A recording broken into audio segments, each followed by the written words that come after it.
Welcome to the world of Tash, a stylish decorative wall panel that is robust, easy to mount, and is sure to bring more beauty to every space. In this short instructional video, we would like to show you how to install your wall panel in a few simple steps.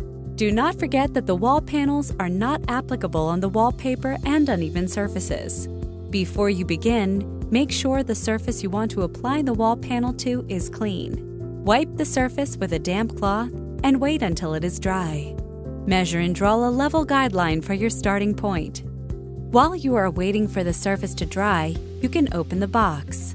All of our tiles come with industrial-grade adhesive tape for easy application and decorative patterns designed by our in-house professional design team. Once the surface is ready, take the first tile and remove the protection tapes on the back.